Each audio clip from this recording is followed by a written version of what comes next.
না জামাতের যে বিচার হবে উই হলো না আবার লোক ওর কোনো দোষ আছে জামাতের আর শিবিরে যে ইয়া করেছে সেই বিচার আমরা নিব জামা কাপড় সব খুলেছে বলো তোমার ভয় নাই বলো সাথে কি ছিল বলো আরো সালপালা ছিল বলো এটা কে করেছে তুমি চিনো তাকে?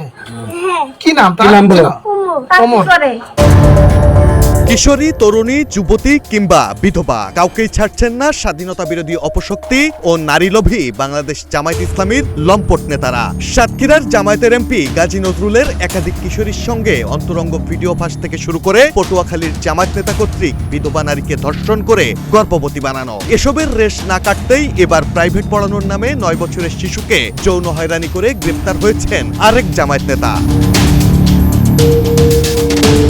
শিশুকে যৌন হয়রানির ঘটনার 22 দিন পেরিয়ে গেলেও স্থানীয় পর্যায়ে বারবার অভিযোগ করে বিচার পাননি ভিকটিমের পরিবার। শেষমেশ শিশুটির মা থানায় অভিযোগ দায়ের করলে ওই লম্পট জামায়াত নেতাকে গ্রেপ্তার করেছে পুলিশ। শিশুকে যৌন হয়রানির লোমহর্ষক এ ঘটনা ঘটেছে রাজশাহীর পবা উপজেলায়। গ্রেপ্তার হওয়া ওই লম্পট উমর ফারুক বড়গাছি ইউনিয়নের 4 নম্বর ওয়ার্ড জামায়াতের রোকন ও পল্লী চিকিৎসকের ছদ্মবেশে থাকা এক নারী খাদক ও প্রতারক।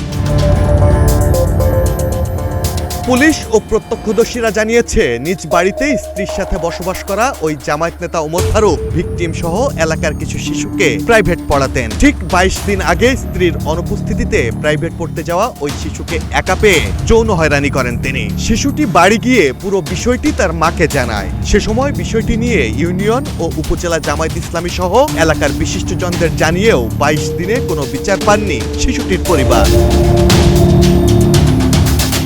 পবা থানার ওসি আব্দুল মতিন ঘটনাটি নিশ্চিত করে বলেন, অভিযোগ পেয়েই শুক্রবার বিকেলে জামায়াত নেতা ওমর ফারুককে গ্রেপ্তার করা হয়েছে। ভুক্তভোগী শিশুটির মা বাদী হয়ে তার বিরুদ্ধে মামলার প্রস্তুতি নিচ্ছেন। মামলা রুজু হওয়ার পর তার বিরুদ্ধে পরবর্তী প্রয়োজনীয় সব আইনগত পদক্ষেপ নেওয়া হবে।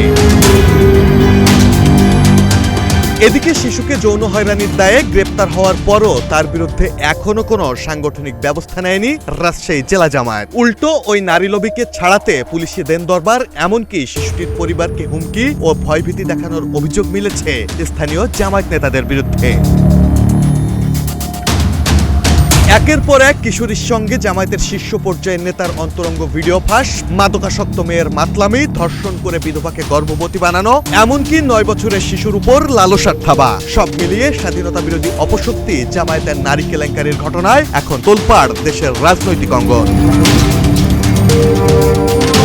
৭১-এর মহান মুক্তিযুদ্ধে পাকিস্তানি সেনাবাহিনীর সাথে মিশে 2 লাখ মা বোনের সম্ভ্রমহানি থেকে শুরু করে বর্তমান সময়ে চাকরির নামে কিশোরীদের শয্যাসঙ্গী বানানো, বিধবাকে ধর্ষণ, শিশুর যৌন হয়রানি, মুখোশ ভেঙে স্বাধীনতা বিরোধী অপশক্তি জামায়াতের আসল চেহারার বহিঃপ্রকাশ বলছেন নেটিজেনরা।